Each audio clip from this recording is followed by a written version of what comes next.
G'day folks, welcome to my dining room. Behind me is a curtain. On the sides of me are my fish tanks.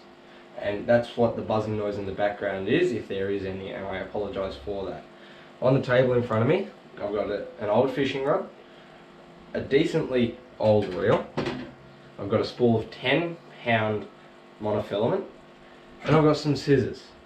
Today, I'm going to be rigging this rod in front of me here up. This is going to be part of my mini rod series. It's a 5 foot, 1 to 4 kilo, mainly made out of graphite, and this thing is super whippy. I'm going to be using this targeting to start off with big carp, and then I'm going to move on to saltwater species and the likes. So I'm going to be doing a tutorial on how to rig up your fishing rod from scratch. So first you want to go to the shops or grab a rod from your shed, grab a reel, and you need some line if you don't have some on your spool already. I've got this rod, which is a one piece, so I can't take it apart. It's all one bit. I'm going to flip my bail arm open, just like that, on my little Okuma, and then I'm going to place the rod down beside me.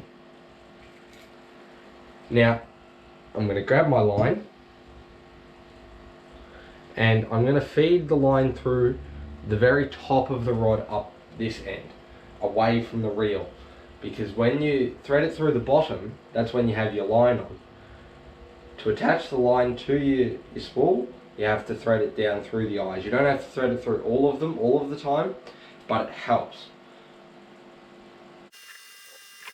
Right, now that I've got that threaded through, I'm going to let a little bit of line out, and I'm going to attach the line to my spool. It doesn't matter what knot you use. I'm going to use a simple uni knot because that's what I tie the best.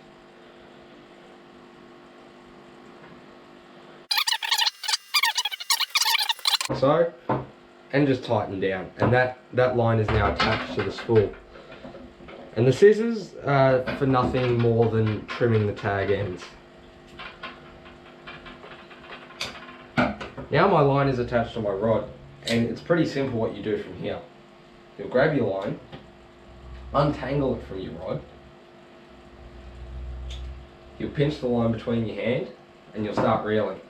Now I'm going to put the spool on the ground and just let it roll around.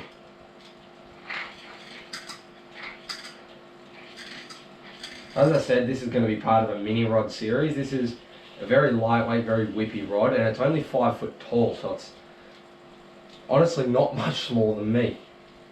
But that's besides the point. I'm going to reel my 10-pound on there, making sure I've got tight line the whole time, so I don't have any missed spools and I don't have to re-spool it later on.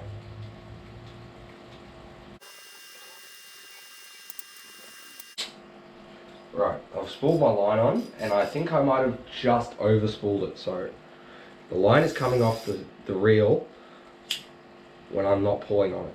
Alright, that's about perfect, so I'm going to clip my line to the line clip on the reel right there. That one right there. And that's where I'm going to cut my tag end. Then I'm going to pick up my spool of line and I'm going to wrap the rest of it back around for the next person to use.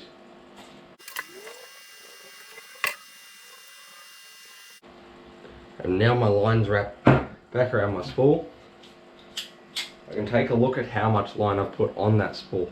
I've gone a little bit less than to the edge of the lip. I'll take the reel off the rod so I don't stab the rod into the roof.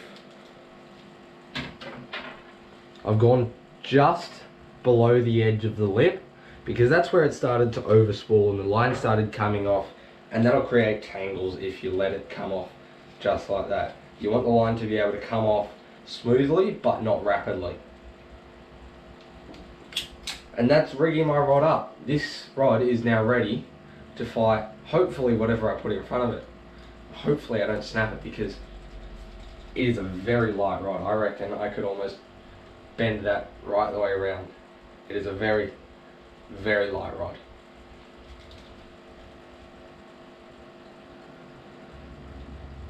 I'm going to put this back down on the table, pack all this stuff up. I hope you enjoyed. Thank you for watching.